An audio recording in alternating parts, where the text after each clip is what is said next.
बच्चों, स्वागत है विनर्स एकेडमी के यूट्यूब चैनल पर। पिछले वीडियो में हमने जीएसटी अकाउंटिंग से रिलेटेड जो है एंट्रीज पढ़ी थी कि जीएसटी अगर आप कोई गुड्स परचेज करते हो या कोई गुड्स सेल करते हो और या आप कोई एक्सपेंसेस इनकर्ड करते हैं और उसमें जो जीएसटी इंक्लूड होता है उसकी हमें अकाउंटिंग एंट्री किस तरह से करनी होती है। आज के इस वीडियो में हम लोग पढ़ेंगे, प्रैक्टिस ऑफ जर्नल ही करेंगे, हम लोग जर्नल एंट्री की प्रैक्टिस करेंगे, लेकिन कुछ स्पेशल ट्रांजेक्शन्स के केस में करेंगे। अभी तक हमने जो अकाउंटिंग एंट्री करी है वो करी है सिंपल से केसेस कि हमने कोई एक्सपेंसेस पे किया या हमने कोई इनकम अर्न करी या हमने असेट परचेज करी या असेट जो हमने सेल करी या किसी को पेमेंट किया। तो आज के इस वीडियो में स्पेशल ट्रांजेक्शन से रिलेटेड हम लोग एक एग्जांपल सोल्व करेंगे। तो देखते हैं कि हमें इस प्रॉब्लम में क्या क्या दिया हुआ है। प्रॉब्लम नंबर 6 है, generalized the following transactions in the books of Harpreet brothers. तो हमें हरप्रीत ब्रदर्स की बुक में जो है ये जर्नल एंट्रीज करनी है। तो हम सबसे पहले यहाँ पे जो फॉर्मेट है वो बना लेते हैं, in the books of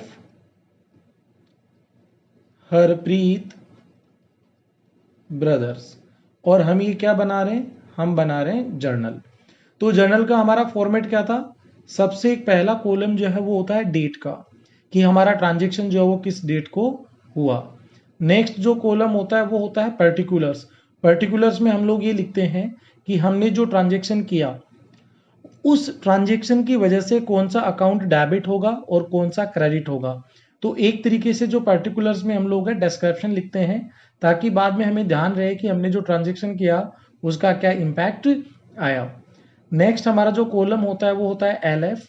LF की फुल फॉर्म लेजर फोलियो है, कि हमने यहाँ पर जो जर्नल एंट्री करी है इसकी जब हम लेजर पोस्टिंग करेंगे, जब इसका हम खाता बनाएंगे, अकाउंट बनाएंगे, तो वो कौन से पेज पे जो है बना हुआ है। हमारा जो नेक्स्ट कॉलम है वो होगा डेबिट अमाउंट का, और उस लास्ट कॉलम जो है वो होगा क्रेडिट अमाउंट का, कि जो अकाउंट हमने डेबिट या क्रेडिट किया वो कितने रुपीज से किया है वो हमें इस कॉलम में लिखना है। तो हमारे को यहाँ पे सबसे पहला जो ट्रांजेक्शन दिया हुआ है, हमें डेट नहीं दी हुई है, तो हम यहाँ पे जो सीरियल नंबर दिया हुआ है वो मेंशन कर देते हैं ए। हमारा सबसे पहला ट्रांजेक्शन है ₹1000 due from Rohit are now bad debts. हम जो है रोहित के 1000 रुपये मांगते थे और वो क्या हो गए, अब बैड डेब्ट्स हो गए। बैड डेब्ट्स का मतलब हो गया डूब गए हैं, वो पैसे अब हमें नहीं मिलेंगे। तो यहां पर देखिए क्या एंट्री होनी चाहिए। तो सबसे पहली बात तो ये है कि अगर हम रोहित के रुपए मांगते थे तो एक तरीके से रोहित हमारे लिए क्या था, डेटर, या हम कहें कि रोहित हमारे लिए क्या था, एसेट, और एसेट का बैलेंस क्या होता है, डेबिट। अब जब ये फाइनल हो गया है कि रोहित से जो रुपए हैं वो नहीं आएंगे, वो रुपए हमारे डूब गए हैं, बैड डेब्ट्स हो गए हैं, तो हमें इस रोहित का अकाउंट जो है वो क्लोज करना होगा। और किसी भी अकाउंट को अगर क्लोज करना है तो उसका बैलेंस जो है हम क्या करते हैं, रिवर्स कर देते हैं। तो रोहित यहाँ पे हमारे लिए असेट था, डेबिट था, तो हम क्या करेंगे, पहली एंट्री में रोहित को कर देंगे क्रेडिट टू रोहित। कितने रुपए से, 1000 रुपए से जो है हम रोहित का खाता बंद कर देंगे। अब हमने अकाउंटिंग प्रिंसिपल्स या अकाउंटिंग कॉन्सेप्ट में पढ़ा है कि हर एक ट्रांजेक्शन का जितना डेबिट होता है उतना ही क्रेडिट इंपैक्ट भी जाएगा। तो मैंने क्रेडिट तो कर दिया रोहित को, डेबिट किसको करें। तो देखिए अगर आपके 1000 रुपए अगर डूब गए हैं तो एक तरीके से ये आपके लिए क्या है, एक्सपेंसेस है, आपके लिए खर्चा है कि ये आपको अब नहीं मिलेगा, लॉस है। और सारे एक्सपेंसेस या लॉस जो होते हैं वो क्या होते हैं, डेबिट होते हैं। हमारा गोल्डन रूल क्या कहता है, debit all expenses and losses. तो 1000 पे मेरे यहाँ पे जो लॉस हो गया और इस लॉस को हम क्या नाम देंगे, बैड डेब्ट्स। तो हम यहाँ पे लिख देंगे बैड डेब्ट्स अकाउंट डेबिट, कितने, 1000 रुपए, और टू रोहित। नरेशन लिख देंगे, being amount due from Rohit became bad debts. ये हम यहाँ पे जो है वो नरेशन लिख देंगे। नेक्स्ट एंट्री देखते हैं बी। बी एंट्री हमें दी हुई है, goods worth ₹2000 were used by the proprietor. Proprietor का मतलब क्या होता है, प्रोपराइटर होते हैं मालिक या ओनर होते हैं बिजनेस के, ठीक है। तो हमने बार बार पढ़ा है अभी तक 11th के चैप्टर में कि जो बिजनेस के जो मालिक होते हैं वो और हमारा जो बिजनेस होता है ये दोनों अलग अलग होते हैं। इन दोनों का एग्जिस्टेंस अलग अलग होता है। और ये क्यों होता है, हमने एक कॉन्सेप्ट पढ़ा था जिसको हम बोलेंगे एंटिटी कॉन्सेप्ट। और एंटिटी कॉन्सेप्ट क्या कहता है कि इन दोनों का एग्जिस्टेंस जो है वो अलग अलग है, दोनों सेपरेट है।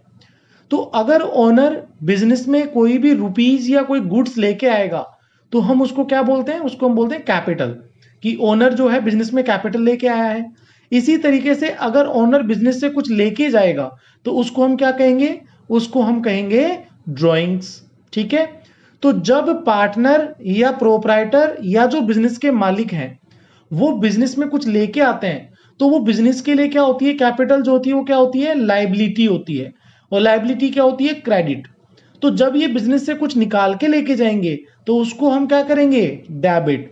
तो एंट्री नंबर 2 में जो कुछ भी पार्टनर निकाल के लेके जाएंगे या प्रोप्राइटर निकाल के लेके जाएंगे उसको हम कहेंगे ड्रॉइंग्स। तो ड्रॉइंग्स अकाउंट हो गया है डेबिट 2000 से। अब 2 क्या करें, तो देखिए बहुत ही इजी सी चीज है। मान लीजिए कि आपकी कोई ग्रोसरी शॉप है और आपने 50,000 रुपए का माल जो है उस ग्रोसरी शॉप में परचेज किया है बेचने के लिए। अब उसमें से 2,000 रुपए का माल अगर आप घर पे ले गए हैं अपने पर्सनल कंजम्पशन के लिए तो हम ये मान लेते हैं कि आपने परचेज जो है वो ही 48,000 की करी थी।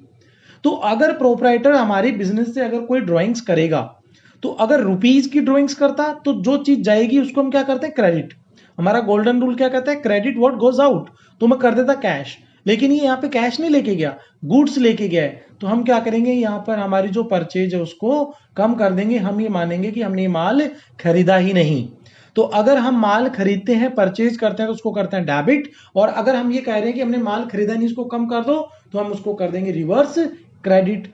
नरेशन अगर आपको बनाने में दिक्कत हो तो जो प्रॉब्लम में दिया हुआ है वही आप लिख सकते हैं कि goods worth ₹2000 used by the proprietor. तो being goods used by proprietor. ठीक है।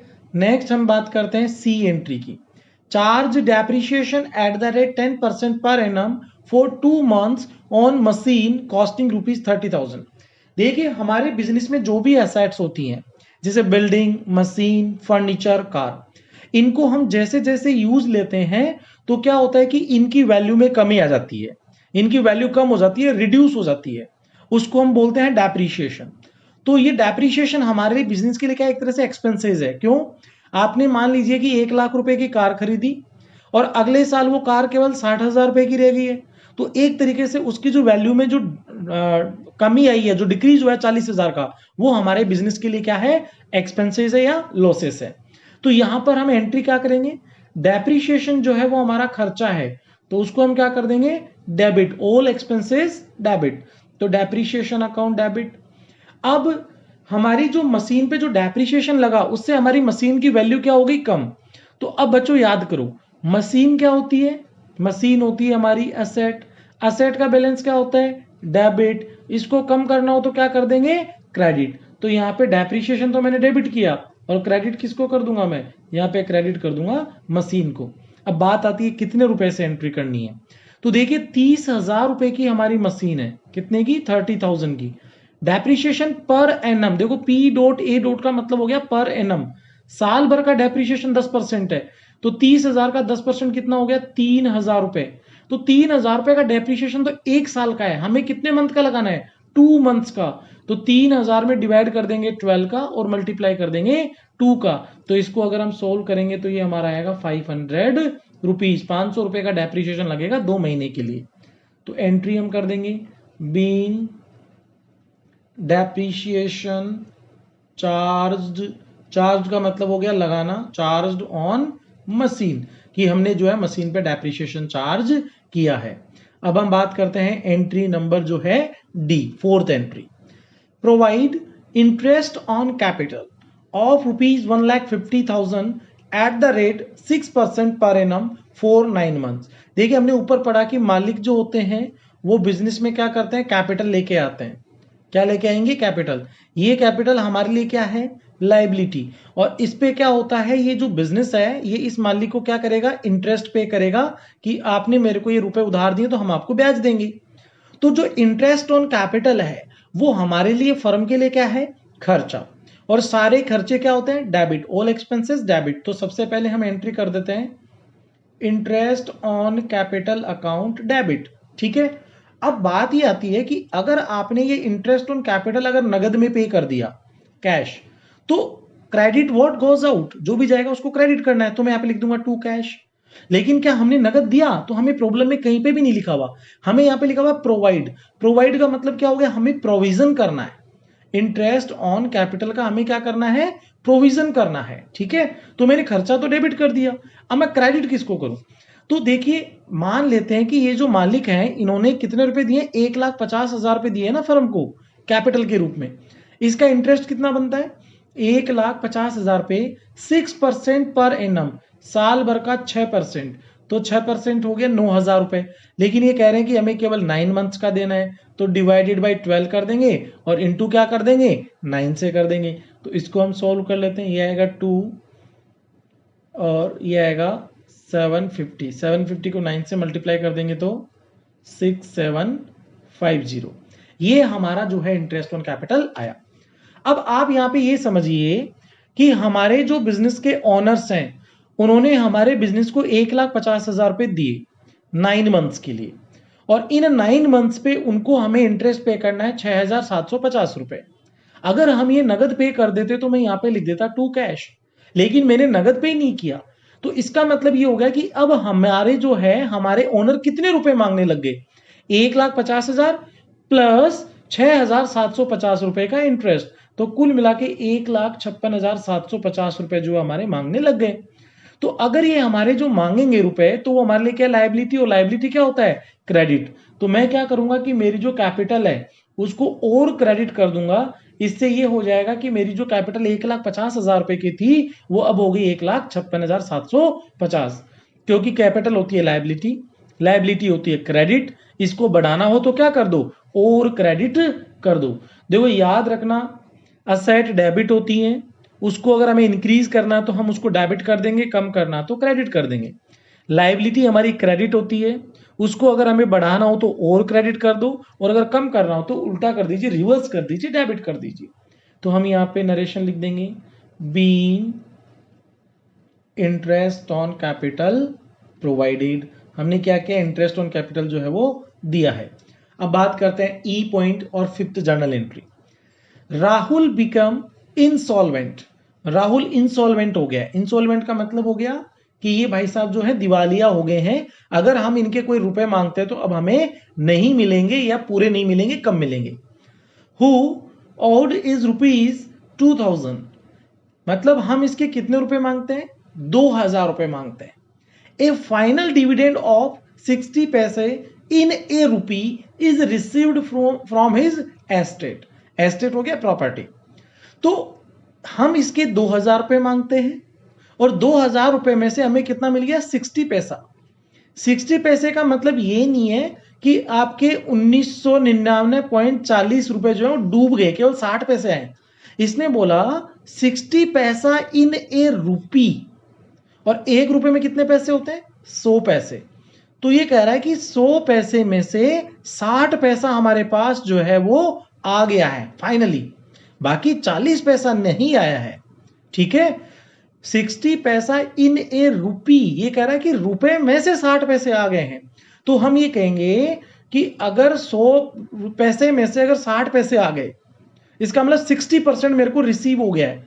तो 2,000 का 60% कितना हो गया है? 1,200 रुपए तो मेरे को मिल गए, और 40 पैसे डूब गए हैं। 40 पैसे का मतलब क्या हो गया? 40%। तो 2,000 का 40% कितना हो गया? 800 रुपए जो है वो मेरे डूब गए हैं। तो आने वाली चीज को क्या करते हैं? Debit. Debit what comes in, तो मेरे पास में क्या आया? उससे नगद आया। कितना नगद आया? 1,200 रुपए तो उससे नगद आ गया। 800 रुपीज मेरे डूब गए, बैड डेब्ट्स हो गए। तो हमने फर्स्ट एंट्री में पढ़ा था कि बैड डेब्ट्स हमारे लिए क्या है? एक तरह से लॉस, और सारे लॉस क्या होते हैं? डेबिट होते हैं। तो मैं कर दूंगा बैड डेब्ट्स अकाउंट डेबिट। कितना? 800 रुपए। 2,000 रुपए हो गया। अब अगर हम राहुल के 2,000 रुपए अगर मांगते थे, इसका मतलब राहुल हमारे लिए क्या था? डेटर। डेटर का मतलब क्या था हमारे लिए? असेट, और असेट का बैलेंस क्या होता है? डेबिट। अब जब राहुल से हिसाब ही खत्म हो गया कि उसने 1,200 रुपए तो दे दिए और 800 रुपए डूब गए, तो अब इसका खाता हमें बंद करना पड़ेगा ना भाई, इसका हिसाब जीरो हो गया है। तो अकाउंट क्या था? असेट क्या होती है? डेबिट। इसको बंद करना हो तो क्या कर देंगे हम? क्रेडिट, तो हम यहाँ पे क्या लिख देंगे, टू राहुल। कितने रुपए से आएगा ये, 2000 रुपए से। और हम नरेशन लिख देंगे, बीइंग राहुल बिकम, जो प्रॉब्लम में दिया हुआ वो ही लिख दीजिए आप, अगर आपको समझ में नहीं आ रहा हो तो, इंसॉल्वेंट एंड 60 पैसा इन रुपी रिसीव्ड। ठीक है, 1 रुपए में से 60 पैसे में जो है वो रिसीव हो गए। तो ये हमारे स्पेशल जर्नल एंट्रीज हैं, जो हमने नॉर्मल एंट्रीज पढ़ी थी उनके अलावा। तो अब हमने जर्नल एंट्री की बहुत सारी प्रॉब्लम सॉल्व कर लिए, जीएसटी से रिलेटेड, स्पेशल ट्रांजेक्शन, नॉर्मल वाले भी। अब हम नेक्स्ट वीडियो में जो है वो कवर करेंगे लेजर कैसे बनाएंगे, या हमने जो जर्नल एंट्री की है, जो डेबिट क्रेडिट किया है, उससे हम अकाउंट कैसे बनाएंगे। ठीक है, उसको हम बोलते हैं लेजर। ठीक है, तो ये जो प्रोसेस है इसको हम कहेंगे पोस्टिंग। तो इससे रिलेटेड जो भी थियरी है और उसके बाद में प्रैक्टिकल है, और क्यों बनाते हैं, कैसे बनाते हैं, लेजर बनाने से हमें क्या बेनिफिट्स होते हैं, ये सारे जो हैं टॉपिक्स हम लोग नेक्स्ट वीडियो में कवर करेंगे। तब तक आप लोग जर्नल एंट्री की प्रैक्टिस करिए, स्वस्थ रहिए, मस्त रहिए, हैप्पी लर्निंग।